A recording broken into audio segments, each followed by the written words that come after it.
keeping with the season, the 10 scariest things about job search and how to make them disappear without calling Ghostbusters. And I have used the scariest font I could find for this because it is a freaky thing to be unemployed. It's always scary. People who've been through it before are perhaps slightly less fearful because they know how to play this game, but it's never, ever fun. Uh, there's kind of never treats, only tricks. And if you want to ask questions or make comments, especially if you have something to add that is related to what the slide is, feel free to just unmute and jump in here. I can see if you raise your hand, but otherwise, somebody will just have to tell me a question that's in the chat. Okay, the first scary, obvious thing is you don't have an income. And that is always terrifying. You may have expected it, in which case you maybe had a chance to start not spending as much money, paying off your credit card bills and that sort of thing. But so often it comes as a shock. Obviously, the first fix to that is to try to sign up for unemployment compensation. And I mention this every week. Some of you may think that you're not eligible for unemployment compensation when in actuality you are. If you were fired from a job, very often you're not eligible if it's because there was misconduct on your part. If you quit a job, very often you're not eligible. And then there are some companies like school systems that don't pay into the unemployment compensation fund. And so sometimes teachers there's just no money in there for them. And some other entities as well fall in that category. I worked for the Workforce Solutions offices for many years for Texas Workforce Commission and Texas Employment Commission before the name change. There is a loophole that most people are unaware of. Even John Riojas, our wonderful benefactor in the unemployment compensation world, won't generally tell you about the loophole, but I'm happy to tell you. Not everybody is eligible for it, but I'll be happy to tell you how it works. And if you decide you want to take advantage of it, it could be that you would be able to get that money coming in every week. Nobody gets rich off unemployment compensation. The most they pay is, I believe it's up to $574 a week, but that's, $2,500 that you don't have to take out of your savings every month, those of you who have savings. So get that started if you possibly can. So that's the first answer. Talk to your creditors. Lots of people, when they don't have an income, are afraid to talk to their creditors because they're afraid that creditors will say, what, you don't have an income? We're going to close in on this deal. We're going to make you pay up now. Talk to your creditors. Lots of times they'll work a deal where they won't charge you anything or any interest or penalty or anything for a month or two. Or maybe you can renegotiate a lower payment depending on what kind of money you owe. But talk to your creditors and see what they're willing to work out. Often they'd rather have a little than none. So talk to your creditors, try to pay off prioritize the things that have the highest interest rates. And so you can begin to make a dent in those things. Create an austerity budget. Obviously you're already tightening the belts, all the belts that you have, and you need to stick to it. Impulse spending, no. Don't go to the grocery store hungry. Try to stick within a budget, and know that it'll pay off in the long run. There's lots of ways that you can have fun for free. obviously like walks and hikes and have a game night, have, if it's just for your family or if you're going to invite people in, and everybody has to bring their own refreshments, and you have a game night and you have fun and you have potlucks and you have craft nights when everybody makes stuff, have a spa night at home, and give each other massages and put cucumbers on your eyes and whatever. Movie nights, obviously not going out to the movie, but having movie nights at home, and old movies. God, when Robert Redford died, I was just stunned that the young folks who live next door to us had never heard of him, never heard of Robert Redford, had never seen any of his movies, didn't realize the Sundance connection. I mean, it makes you want to slap your mama. But check out the library. You would be the library has movies too, that you can check out. But there's so many cool events that happen at a good library, and everything's free. Don't buy books. Check them out at the library. Um, there is the annual museum day in Austin, when almost all the museums in Austin are free, and you can schedule it properly and visit 6 museums in a day. But lots of the museums will have one day a week. The Blantons used to be on Thursday, and I think now, the last time I was at the Blanton, they've changed their free day to maybe Tuesday. You'll have to ask. But they don't charge anything to go to the Blanton Museum, and it's just such a great museum and so much fun to go there on the UT campus. And then walking around on the UT campus, there's another fun thing to do that's free. Tour the Capitol. How many of you have never been in the Capitol? I'm not even asking for a show of hands, but it's a wonderful tour. And all of the government buildings that you can get a tour of, I think you should, and immerse yourself in Texas history. The present day is kind of creepy, but yeah, the historical part, it's all in the past. It'll be fun. Another thing to be aware of is those of you who have Cobra, it might be, for some of you, it's too late to talk to you about it. Most companies are required to make your insurance policy accessible to you, but you have to pay for it. And that's a lot of money. But if you're in the middle of some sort of a medical treatment and you want to keep your current doctors, and it might be worth it to you to pay for Cobra, but get your dependents off Cobra. What you would have to pay for them is astronomical. And so if you're new to all of this, talk to HR from your company and find out exactly what it's going to cost for you to pay for Cobra, and also what it's going to cost for your dependents. And you're going to see that you can't afford it. Get them off. You can use the job loss as a qualifying event that will enable you. Of course, now it's open registration for new insurance, but get them into something. We would hope that affordable health care, Obamacare, is going to be affordable, is going to live up to its name, and that you'll still have the subsidies. Who knows?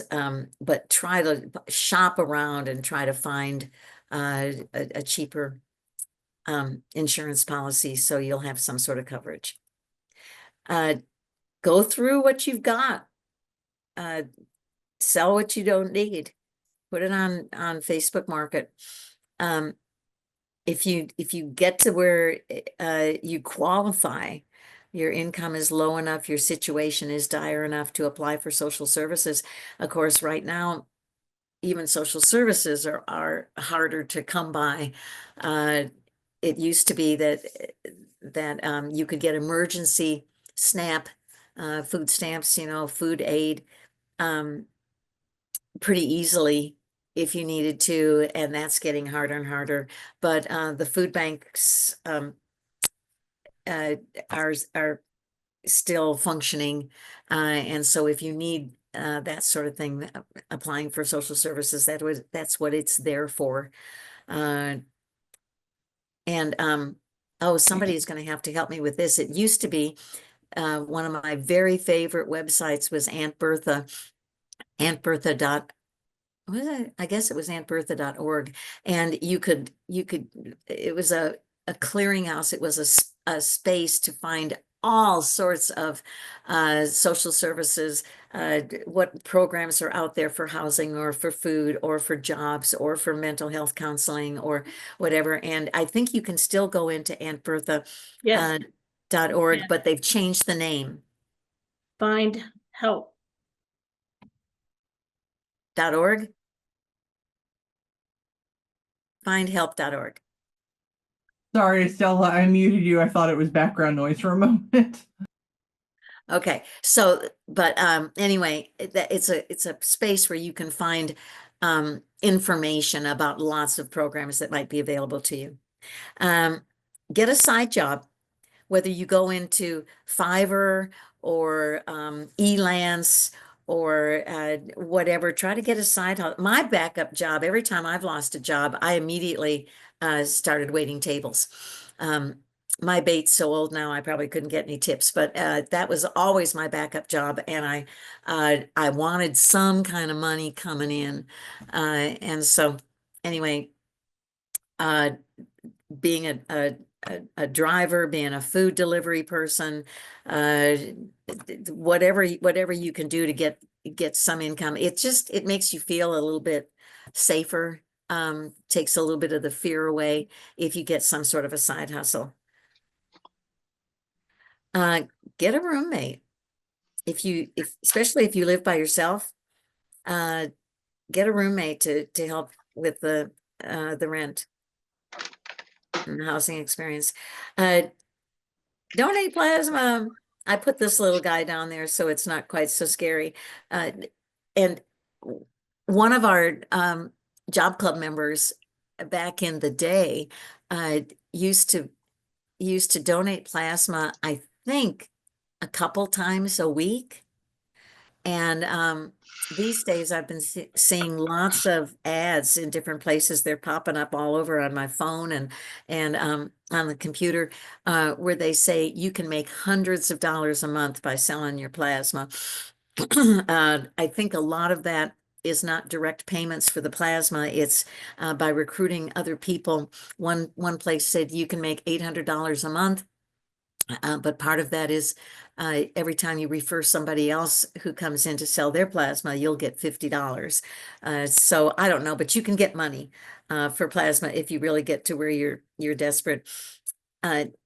You have to have a certain a certain amount of they take a little blood test to make sure, to kind of scan your blood, and you have to have a certain level of protein in your plasma in order to qualify to do it. So this person who used to do it a couple times a week would always eat a tin of sardines before he went in to donate his plasma. But after years of doing that, he got an award, an appreciation award that came with some money.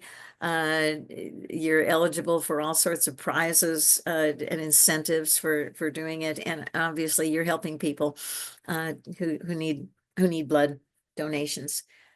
So at any rate, and I'm sure there are a gazillion other creative ways to deal with the fact that you may not have an income.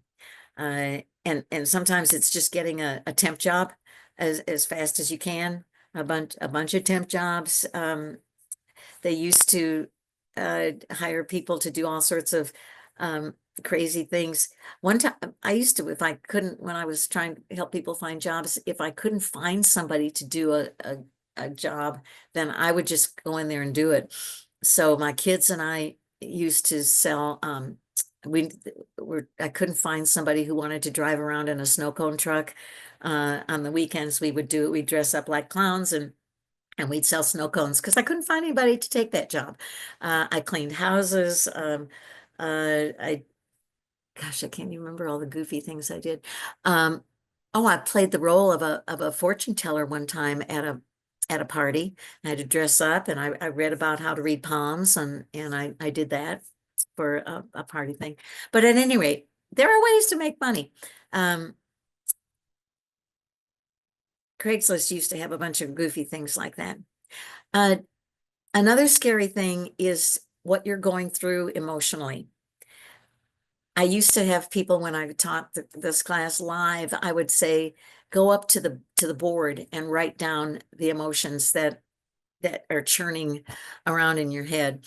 And fear, anger. I was surprised. I put betrayal in italics because that was one that I hadn't thought of, but almost always every week somebody would put the word betrayal on the board and everybody would say yes, yes, yes.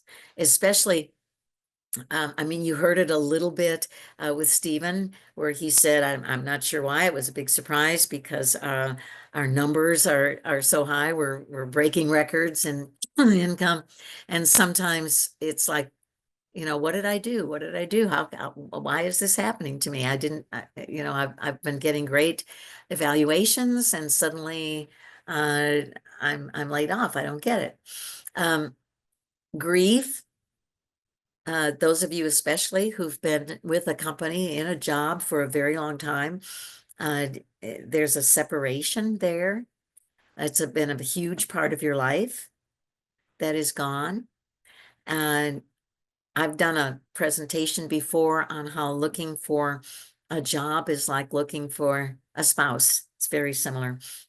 A date is a lot like an interview. And if you had a wonderful job that you just loved, it was a dream job, or it was something where you'd moved up, you had your friends were there, your strong, most solid relationships were there. When that is taken away from you, that is a huge loss. And there's grief. There's the stages of grief that you go through.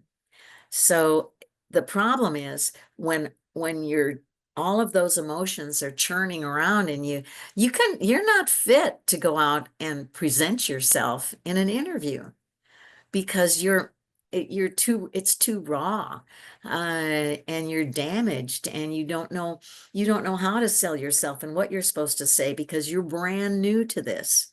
And suddenly sometimes when you haven't worked your way through the emotions, you find that nobody wants to really not only hire you but be around you, because you're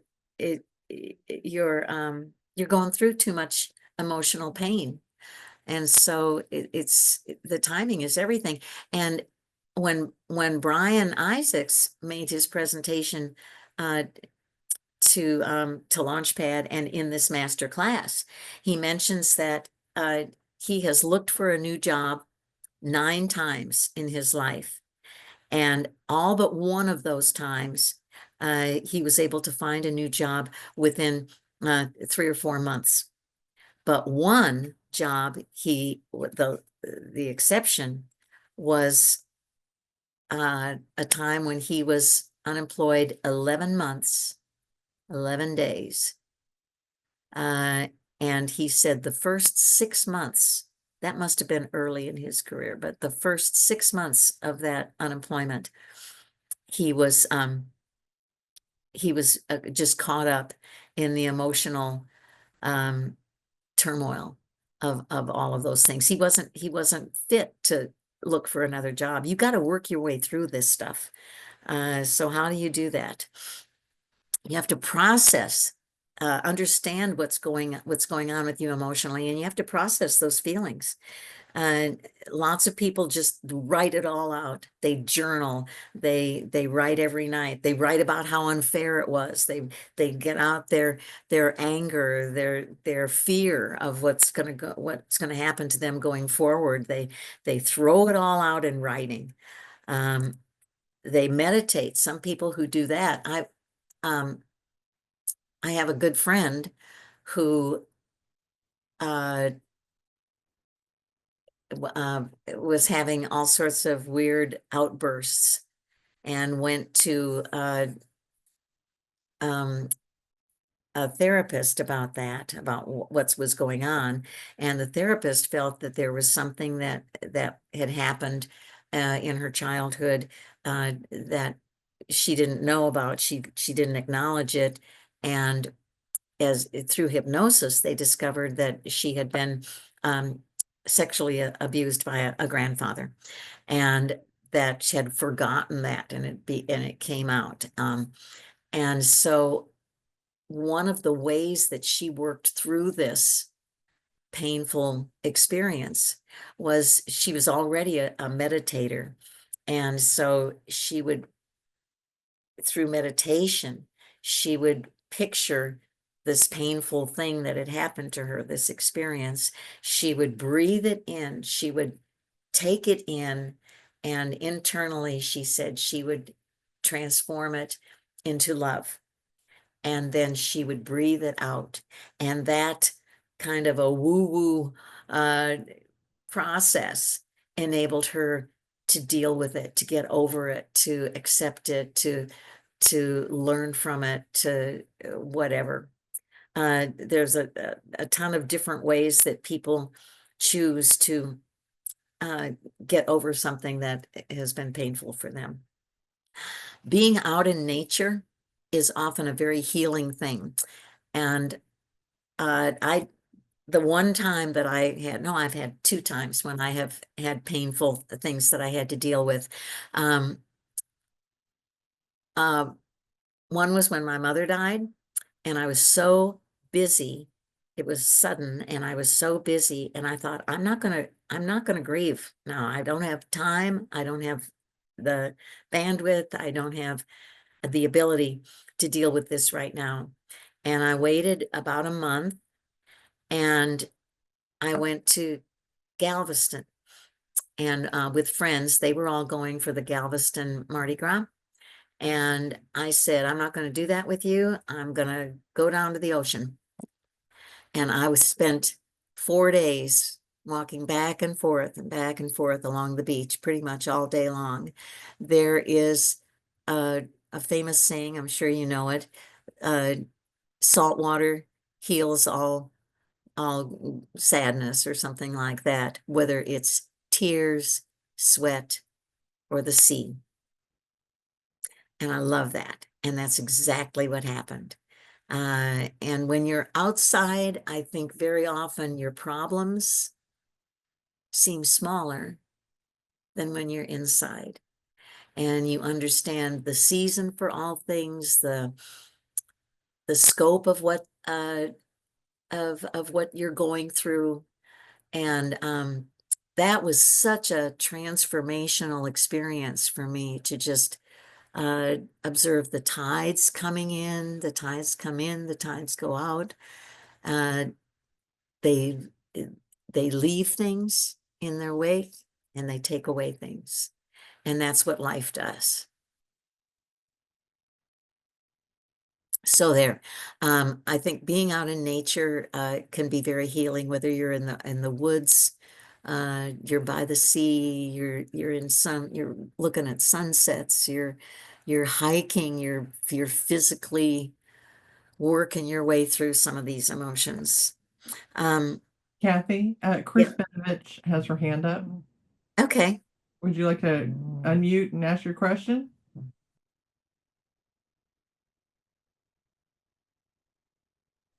Or you can put it in the chat if you don't have the ability to speak.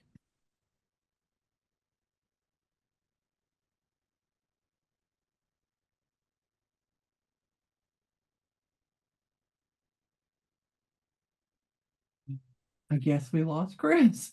Okay. This is a time to try to reach out to other people. Sometimes what you're going through is too big to deal with by yourself. So sharing it with friends, with family who support you. I'm a big believer in therapy and talk therapy, talking things out, saying what you're going through, and getting somebody with another perspective. It's also a time when a little bit of medication can sometimes elevate you to the point where you can move on. When you're in the throes of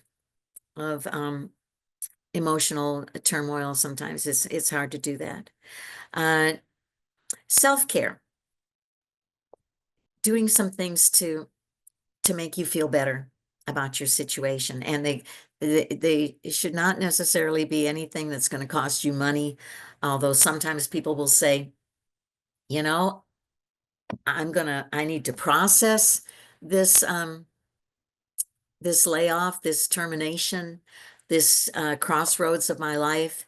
And I'm gonna just go to Cancun or whatever, you know, I'm gonna take some time off and I'm gonna go do something fun and just not think about this right now. Take the Scarlett O'Hara kind of thing. I'm not gonna think about this today. I'm gonna go have fun. I'm gonna put it aside and I'm gonna think about it at the end of my little R&R time. The reason I put probably not pie is when I was in college, I had two jobs. One was waiting tables, and one was I worked for the some psychologists, educational psychology people at the University of Texas. And one lady told me that she had a client. She was not only a professor, but she had individual clients that she worked with. And she had a client who was self-destructive, and she would eat spoiled food. And I was asking her all about that. And she said, some people punish themselves because they feel they're not worthy. And so that's what she was going through. And she said, and other people reward themselves and by doing nice because they think that they've been wronged, or they think that nobody appreciates them, and so they're going to reward themselves. And that very week when she had told me that, and I was waiting tables, and I had asked for some time off and for a day off. And I was always working for other people because I was a student and I didn't have any family there. And so I was always working for the people that had families that wanted to be home for holidays. And I was always working for those people. And I asked, this was the first time I'd asked for a day off. And my boss said, no, I couldn't have it. And in my brain, I said, it was just as though I was reading a script. I thought, that's not fair. I'll show you. I'm going to go eat a piece of pie. So anyway, suddenly it all made sense. But doing something nice for yourselves. And then once you have kind of worked your way through this stuff, it's time to move on because you've got a job search you've got to deal with. So you spend the time that's necessary to deal with with the emotions, what's going on, and then you've got things to do. So that's when you sit down and create a specific plan for moving forward in your job search and moving beyond the pain that you had from this this separation. And then you stick to that plan. And that's exactly what Brian Isaacs did. 6 months of dealing, wallowing in his emotional turmoil and trying to apply for jobs and not having it work because he just mentally, emotionally, he wasn't able to function successfully. And then he created his 5-step plan to getting a job. And step 1 was getting right emotionally, getting beyond that. And then you move down to step 2.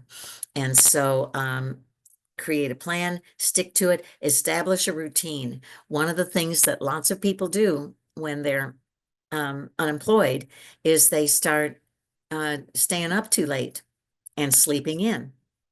They don't get enough sleep. It's not good sleep. They stay up binge watching stuff on TV, not eating healthfully, not exercising, they're couch potatoes, they're avoiding looking for a job. I do that all the time. I've done it all my life. Starting in college, if I didn't want to do something, I'd get it all set up. I'd have my test prep there. I'd have my coffee. I've had my pens. I got everything going. And as soon as I was saying, okay, nobody bother me, I'm studying, I was falling asleep with my head in my book.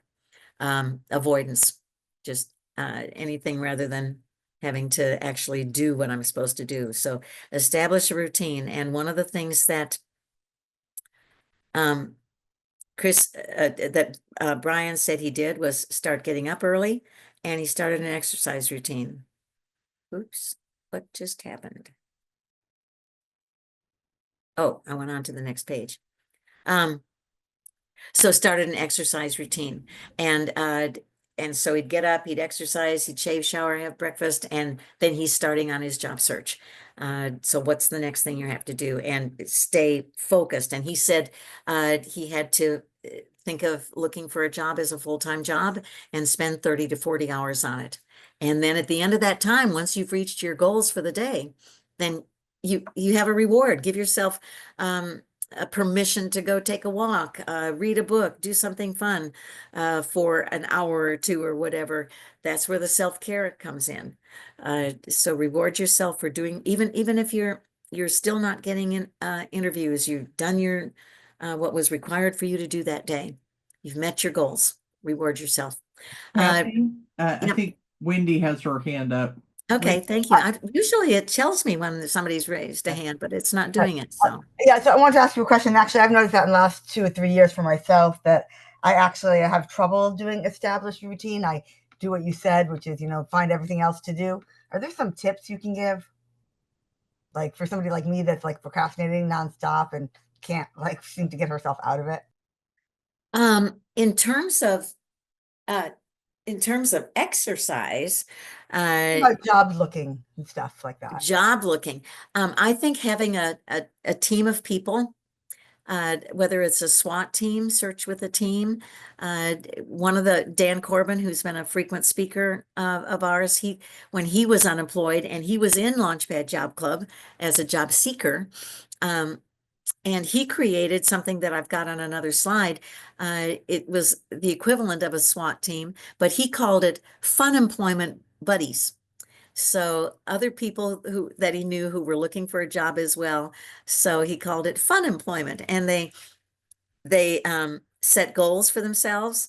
For the team, they would sometimes like go to career fairs together, or they'd go to networking meetings together. They would check in with each other on what's, I found a job for you, this sounds perfect, and they'd share job leads.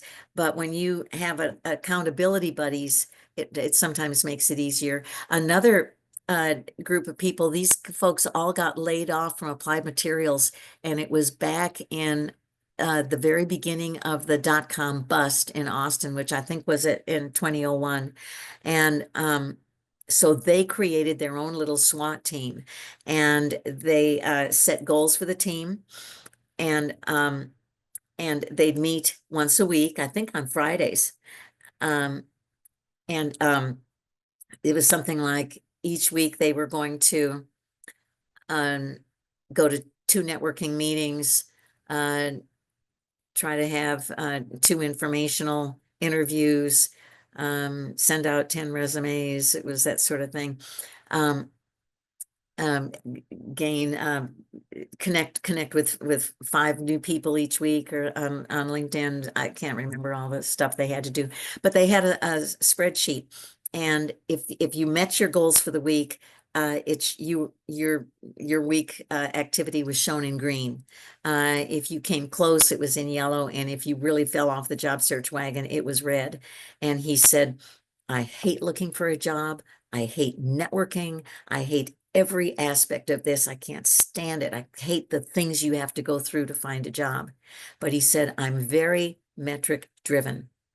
And what got me out of bed on Monday was knowing that I had to report to my team on Friday, and I wanted to be green. And so there are different ways that you can get people, when you have to report, what did you do? Did you meet your goals for the day? Whether you report to family, to friends, to job seekers, whether you're in one of our SWAT teams, one of the things they do is they have these numerical goals of how much outreach they have to do. And when you have to report in, that might be something that would help you. Okay, so good SWAT training, they told me doesn't work for clerical. I met with her. So fun employment buddies is the other one you said? Yeah. Okay, thanks. Okay, back to emotions. There's that kind that everybody sort of goes through, but sometimes when it's deeper than that and you fall into despair, and when you are in despair, it's like hopeless. You can't think of any way out of it. Sometimes at that point, you do need to take a break. Think of things that make you happy, whether it's there's lots of things in Austin that, depending on what makes you happy yourself, like going to hear live music. Not a big expensive concert, but at a little honky tonk at a club, listen to live music, have a beer and listen to live music. And that, for some people, that's all they need to be revitalized. In the summer, there's so many free things that are fun, like the symphony concert, symphony in the park, and so forth, things like that. Sometimes functions that are going on at UT, or or our cultural things that are fun, and getting out in nature. I can remember one girl who got laid off from Freescale, and she asked, I think maybe she got her vacation. She was still paid through the end. I can't remember. Somehow she got permission to blah, blah, blah, something where she was still getting paid. And she went to she'd always gone to the Kerrville Folk Festival. And that was sort of her happy place. And she camped out in the same place with the same people from all over Texas.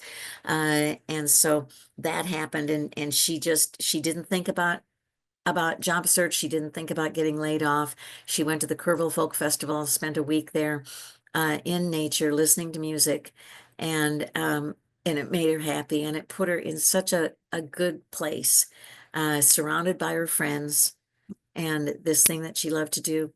And sometimes you have to take a break from job hunting because you just need it. And it can be a weekend of doing things that make you happy, and then get back into the fray. That's one thing to do.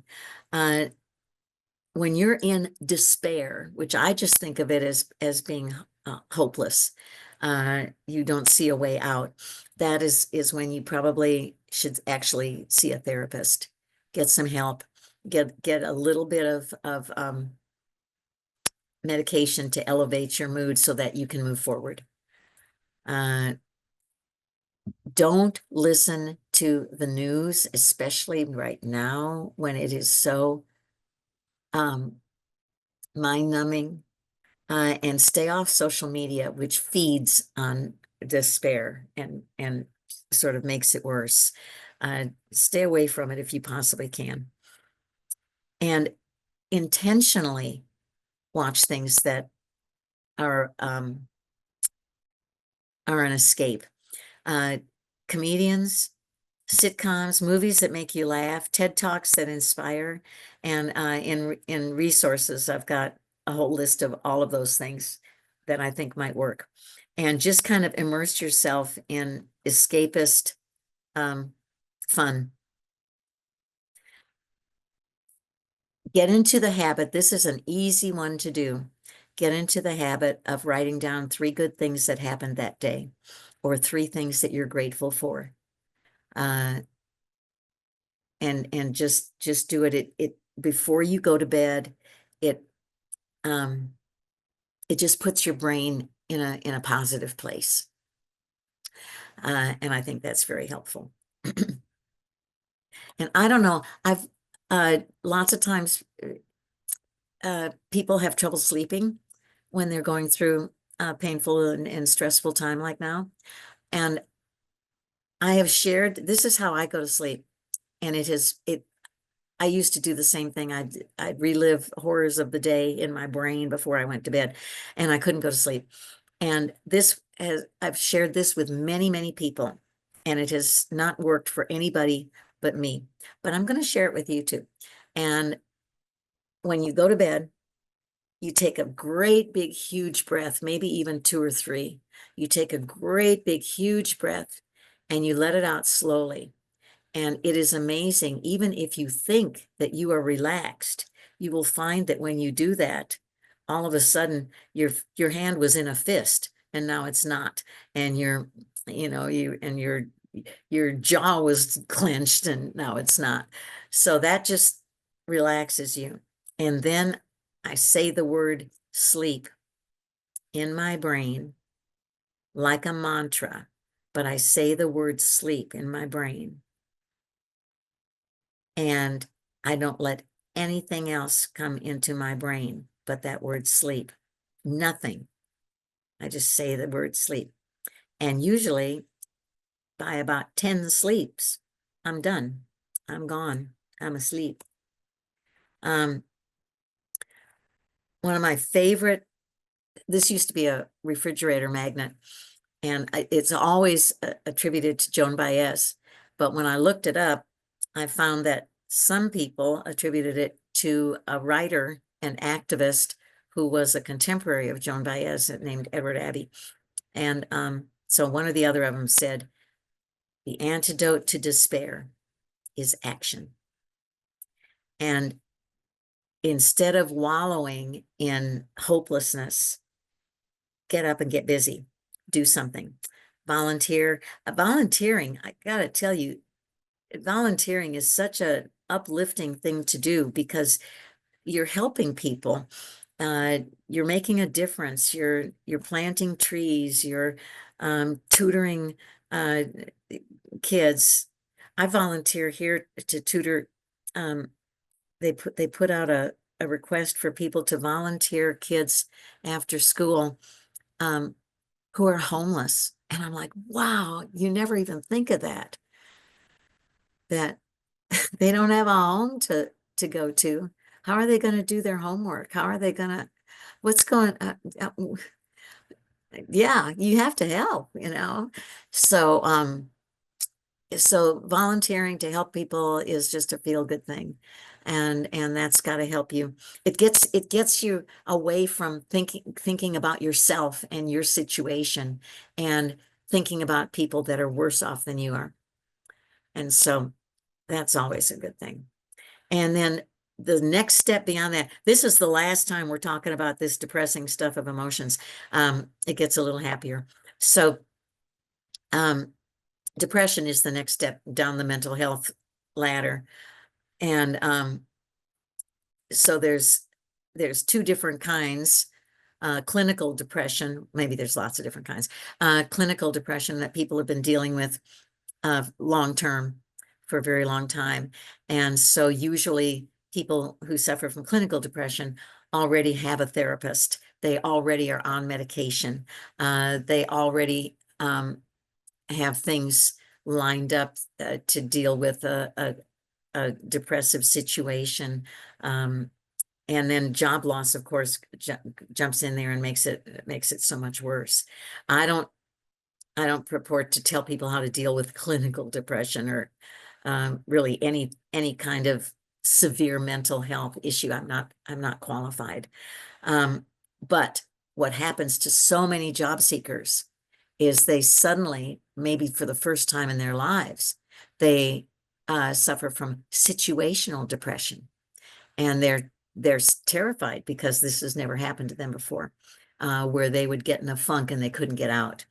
They can't sleep, they're isolated, they're cranky, they're usually when people are angry, it's because they're afraid and they don't have any control over what's going on in their lives. And so it comes out in anger and irritability. So again, professionals, talk therapy, medication, just to elevate you enough to function, to do some more positive things. And then exercise, staying away from sugar and alcohol, going to sleep regularly, getting a lot of sleep, getting at least 8 hours. Don't isolate yourself. Do more things with the people that you care about. Play with your kids. Go watch their activities.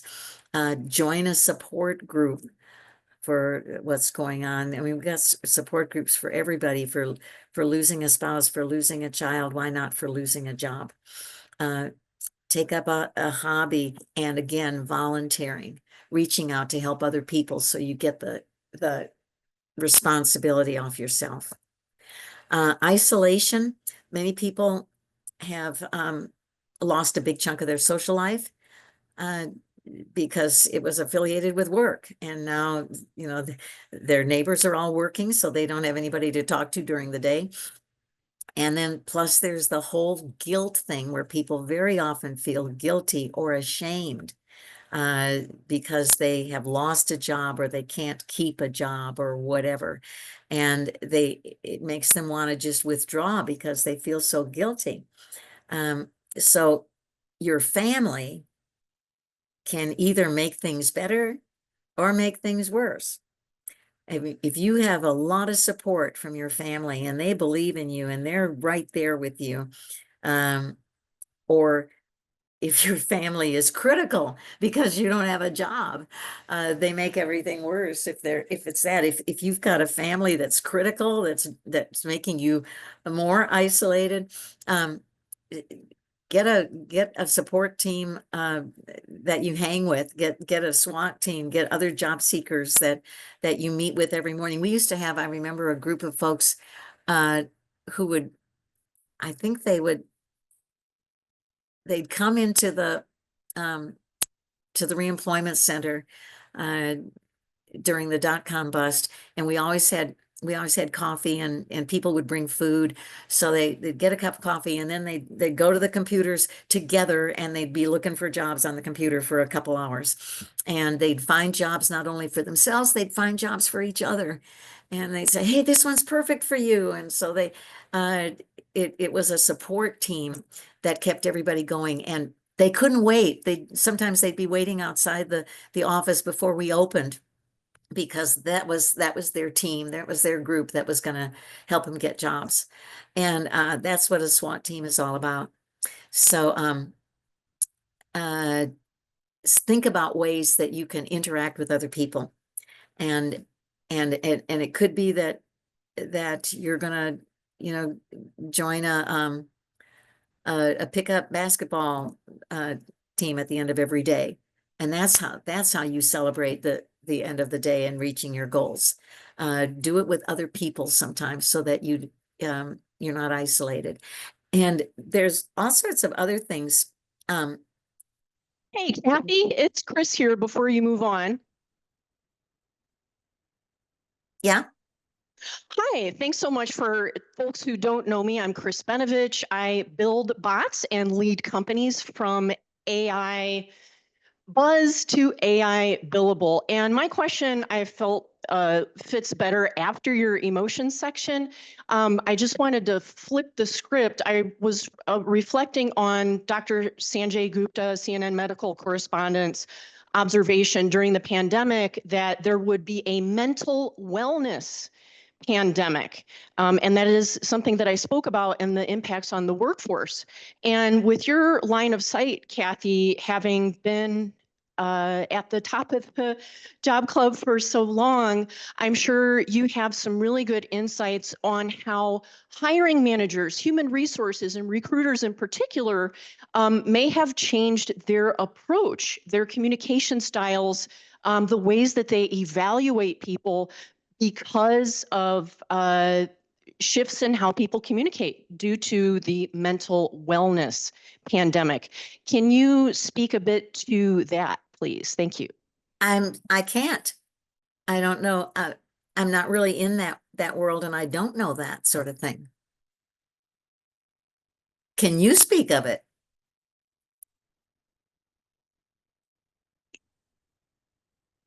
Can you clarify your question? I'm happy to try. Well, when if they're is a surge of, are you saying that people are more cognizant of mental health, and so they like it's more in the open and they talk about it more freely? Is that what you're talking about? I would emphasize that my area of expertise is taking companies from AI buzz to AI billable. I am not in the mental wellness industry, and I'm not accredited. However, I would go back to, again, just the coverage that Dr. Sanjay Gupta provided about the mental wellness pandemic.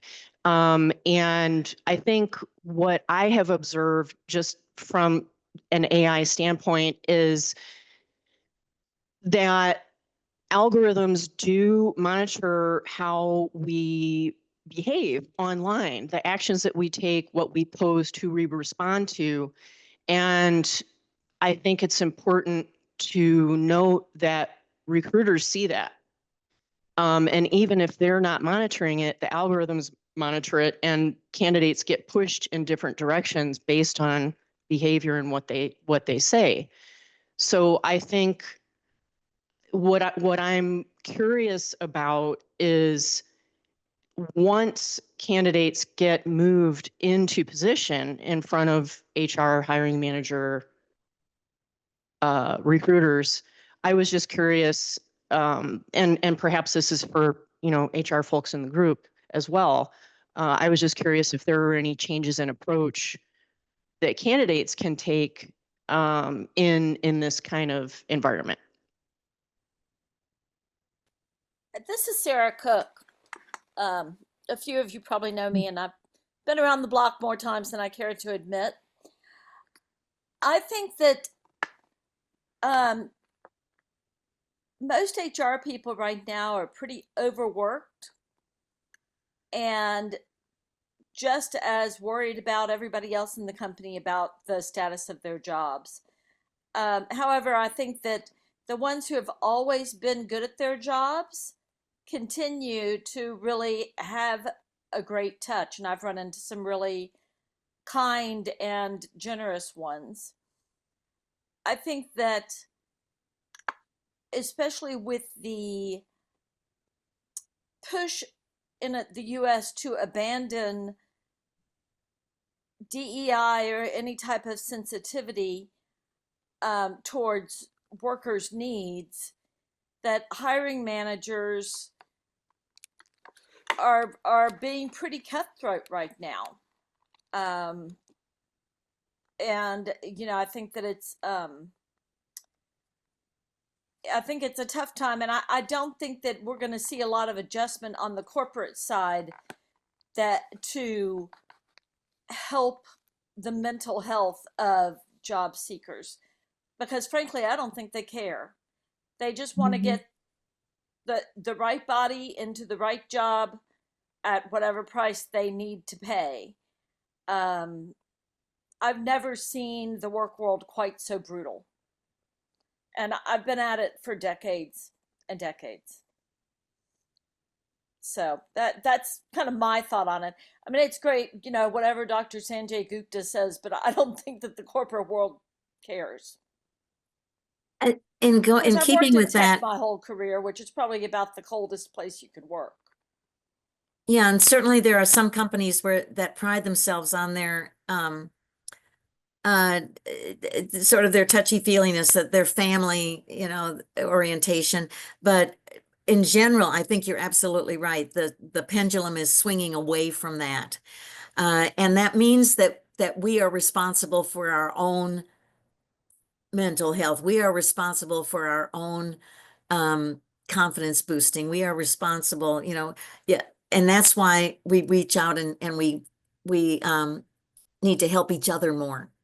And so isolation, the good news is you spend more time with your family. You schedule all sorts of family activities and together time, and make this be a time when the bonds really become stronger between you and your friends and your neighbors, and because there's more suffering from everybody, and so we have to come together to help each other is the whole point. very quickly, it looks as though my time's running out. Take classes to upskill, so that if you're feeling guilty and isolated, take this opportunity to be better qualified. And there's also, when you take classes, you're interacting with other people. You're modeling lifelong learning, and you're expanding your network. Include your family and your friends in your fitness routines. Get people to start a walking program or a bike riding program with your neighborhood or with your family. Meetup groups, do not try to do this whole thing alone. One of my mantras is that looking for a job is too scary to do by yourself. Join meetup groups to keep your skills fresh. We've had lots of people who took classes. One that I talked about all the time, because this guy took a class in Python to upskill while he was unemployed, and then he joined a Python users meetup group that was so it was so large that they had to divide it up into new Python users and experienced Python users. And lots of the experienced Python users that were in the group were working. And through one of those working people, he ended up getting an interview. And I can't remember if he got a job, but he definitely got an interview, I think, at National Instruments through that association. So reach out and fill this what you lost in your workplace, fill up with other groups of people. And job seekers, start hanging with other job seekers who are available during the day, and you job search together. And one of my favorite statistics is we've had 4 couples meet and get married through Launchpad Job Club. Not that it's part of our mission, but you just meet a lot of nice people. Volunteer. And sometimes you can volunteer to help other people with your family. You can all go work with people with disabilities, or you can all go work with at a homeless shelter. And then organize neighborhood things. Organize weekly bridge games or poker games, or my neighborhood here that we have, there's a monthly brunch at different people's houses, and it's a way to meet your neighbors. During COVID, my favorite thing was I did a Friday happy hour, weekly happy hour in my front yard, and I got to know people that had been my neighbors, for 10 years, that I didn't really know their names. And so anyway, it was good. It was a fun thing to do during a tough time. And here's the fun employment instead of unemployment, fun employment buddies. It's for accountability, it's for support, and it's for fun. And lots of people cite a lack of confidence because of their situation. They're embarrassed, and they don't present themselves well in an interview because especially if they were fired, but even being laid off, it's hard to and if employers have sometimes asked the really insulting question of, why do you think it's been so long since you've gotten hired? What do you think is wrong with you? And it's like, oh, I don't know. I've been asking myself the same question. Particularly cruel, I think, and brutal, as she said. I love that word, brutal question to ask somebody. It's hard to ratchet up confidence for every single interview, because you know that until you get hired, you're going to be rejected, right? You're going to be rejected. And nobody's going to say, that was a great interview. Unfortunately, we're going to go with somebody else. But, oh, gosh, you answered the question so well. Nobody's going to give you that kind of feedback. Next. And you've got to come up with confidence. So it might help to look at the other people in Launchpad who are looking for work. Do they seem like failures? One time in the dot-com bust, I can remember we had standing room only in Launchpad Job Club, and there was a whole row of people who had been laid off from Dell, and they were senior level people, and they had all shown up to Launchpad Job Club, and one of them told me that he had gotten laid off by a telephone call from somebody a low-level HR person, not anybody saying, listen, this was the hardest decision I ever had to make. You've been such a vital person on this team, or none of that. This was a guy who said, you're laid off. And he said, well, I think you've made a mistake, because I'm leaving in the morning to go to China to negotiate a deal for Dell. And so you better check your information, because I'm not laid off. And they called him back and they said, yeah, you are. Your trip's been canceled. And it's like, are you kidding me that they would lay off somebody with that kind of responsibility? Companies make the dumbest decisions ever. Look at all this Doge stuff and the people that they're laying off. The best, the most senior people, the experts, the people who know, who make the solutions. The smartest people they're laying off. They're not failures. All these people, Steve Jobs, Oprah, Belichick, they've all been fired, not laid off, but fired. Walt Disney was fired because he lacked imagination and had no good ideas. Really? Anyway, so taking training courses, earning certifications, improving your skills, that does a lot to improve your confidence. You're new and improved. Then when you get back into the workplace, you're spiffier, you're more talented, more skilled.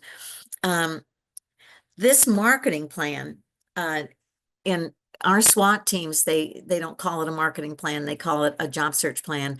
Brian Isaacs created on his own a marketing plan, and it is a job search marketing plan. So it includes a positioning statement. It includes what are your skills? What's your value proposition? What do you bring to the table? What are your competencies?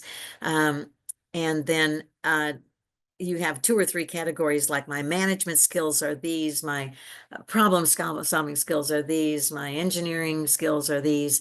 And you get this long list of what you have to offer a company. And it's creating one of those can be, it's like a roadmap for the companies, the different industries where you can work, where your skills could be utilized. And then within those industries, what are the companies? Can you think of at least 5 companies within those industry sectors where your skills could be applied? Then those become your target companies. You follow them on LinkedIn and Facebook, and you start making connections. That gives you a plan for what the actions are that you need to take. You start connecting with as many people as you can that work at those target companies. You start responding to their posts. You create a relationship with people there. You try to get somebody on the inside to champion you. I mean, it's a whole list of actions that you're going to be taking toward getting somebody on the inside of this company who's going to be your go-to person. So at any rate, that kind of a job search plan can be really useful. And then always, you don't have confidence, volunteer. You walk in and you're the smartest guy in the room. It's a great way to feel really good about yourself and the value that you bring into a situation. And then this is a little thing about Brian. He created his 5-step job search plan. He analyzed his value, created his marketing plan, including listing target companies, networked to create contacts within those companies, set up a daily routine, made a career pivot, and ultimate success. There's another guy that I first learned about him from watching a YouTube video on ChatGPT and your job search. And this guy is now a LinkedIn top voice. And he sounded like such a, I don't know, such a loser.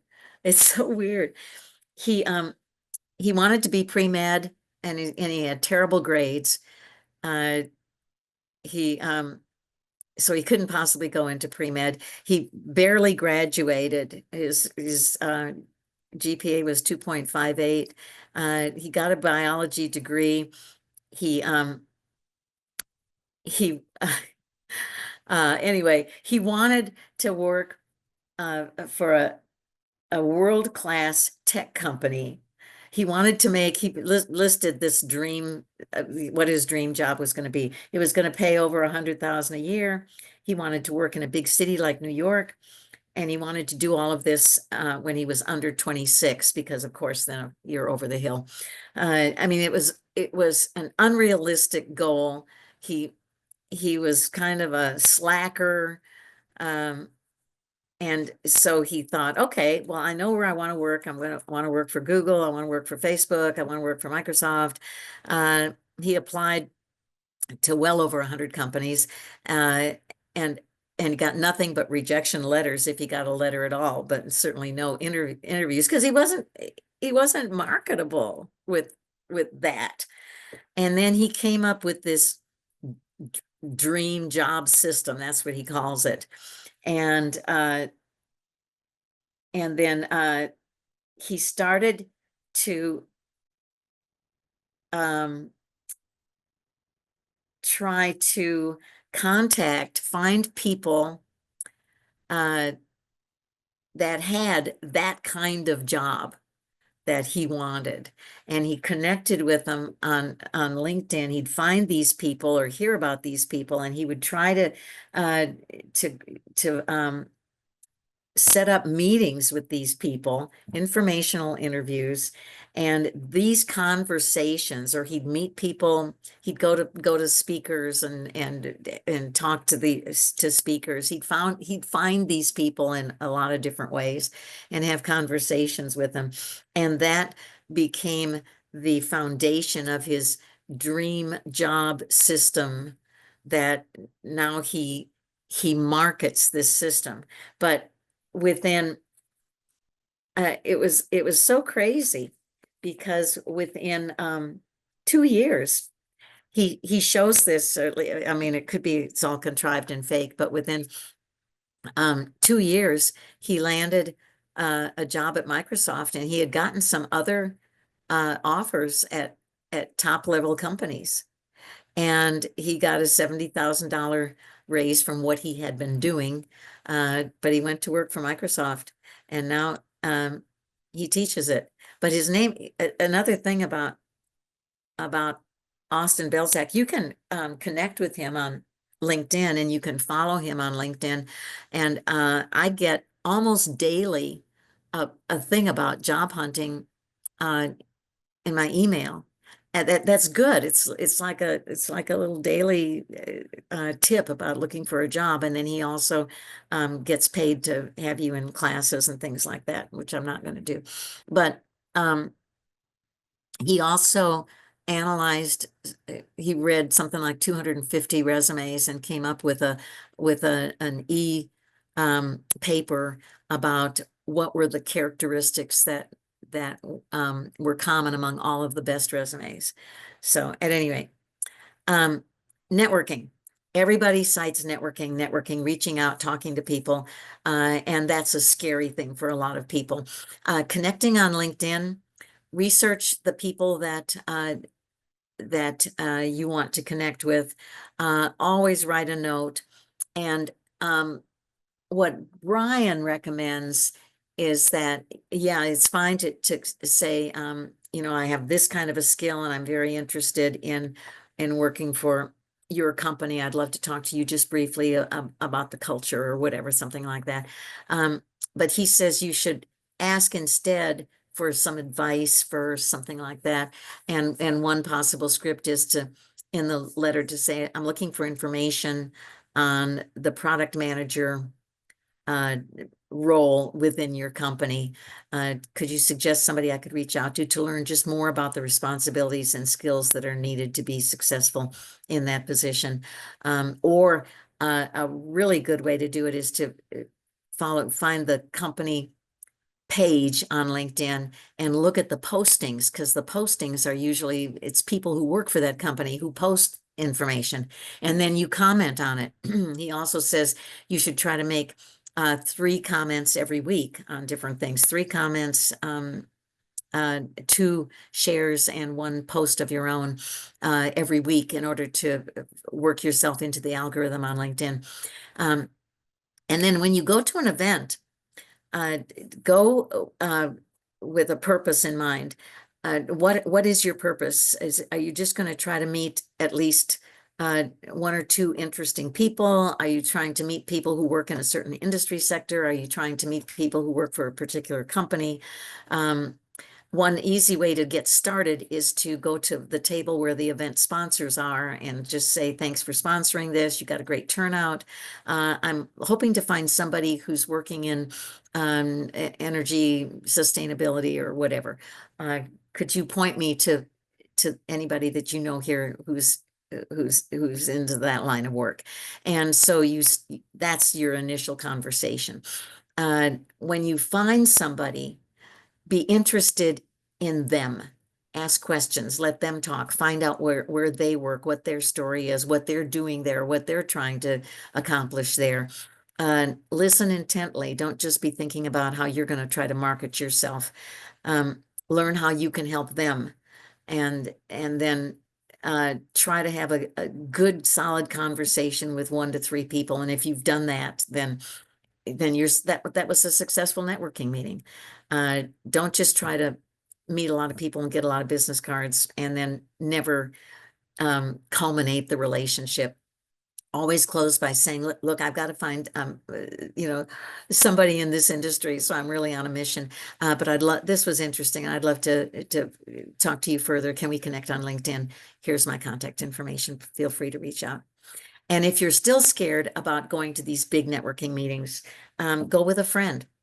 And then the 2 of you will give each other confidence. And then you can see somebody, you can make a strategic move and say, look, there's somebody who's not talking to anybody. Let's go reach out to that person. And so then you can make that person feel less scared and more comfortable and spend some time with that person. Remember, everybody is interesting in a different way. Everybody has connections. Everybody is a potential resource and a potential friend. So take this opportunity to meet new people. Thanksgiving, a scary time for lots of people because let's see. Because relatives are always going to say, how's the job search going? And that is a trigger for you because it's going to make you defensive. So know that the question's going to come up and keep it brief and don't tell them anything. I'm working my plan. It seems to be going well. The best thing about being unemployed is I've been having more time to spend with with my kids, with my partner. I'm loving that part. I've been exercising more and going to the gym every day. And so, yeah, there's all sorts of good things that are coming from it, but I'll let you know when anything changes. If they press you for details and say, I think it's bad luck to talk about opportunities that are in the pipeline. Besides, this might be our last pretty day before winter. I'd rather go for a walk or whatever. I'd rather go watch the game or play with the kids, set the table. Let's not be talking about it. And then we get to the holidays. Do not feel the least bit guilty about saying this is a no store-bought gift year. And if you have little kids, yeah, sure, Santa can bring something if they've been good. But we show love to each other in at least 5 different ways. Touch, you can give them a certificate for a massage by you. Time, and that's really what kids want. They don't care about the gift. Play with me. Stay with me. Don't go home. Stay with me. Play with me. Play with me. Here's a cardboard box. Play with me. Service. I still remember that my kid's great grandmother would talk on and on and on about the best present she ever got for Christmas was when her son gave her put in a bulb garden. So here came spring and all of these flowers popped up in the garden that he had created for her. and bulbs are going to go on making flowers for a long time. It was a gift of service that made her smile and remember him and love him forever. Words. What I wish I had gotten from my family is a letter, just a letter about here's something I remember about you that always makes me smile. Here's what I love about you. Here's how I want you to remember me. Words, they matter. And then the other way you show love is with gifts. So let's not do that one, or make something, or paint a picture, you know, if you have a skill, how marvelous that is. But some of those other things are really the best presents, the best presents. And so be creative. Think about how else you can show love besides spending a ton of money on somebody that's going to forget what it was.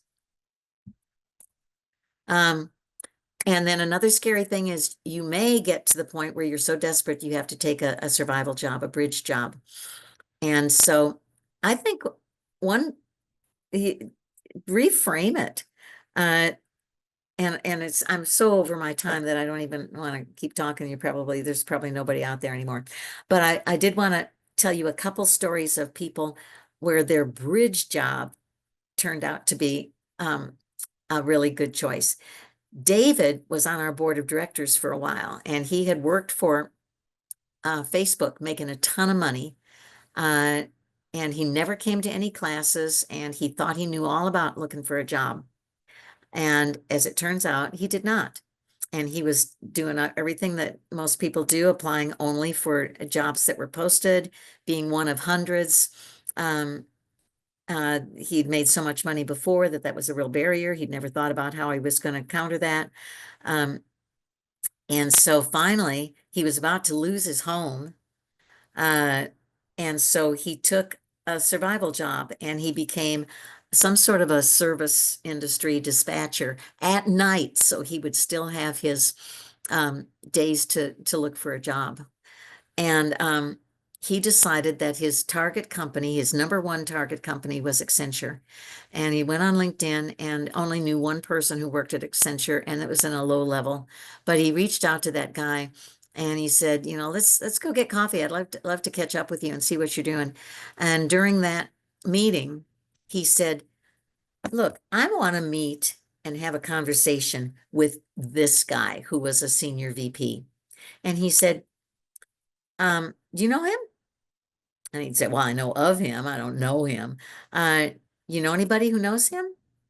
I said, no, I don't know anybody who knows him.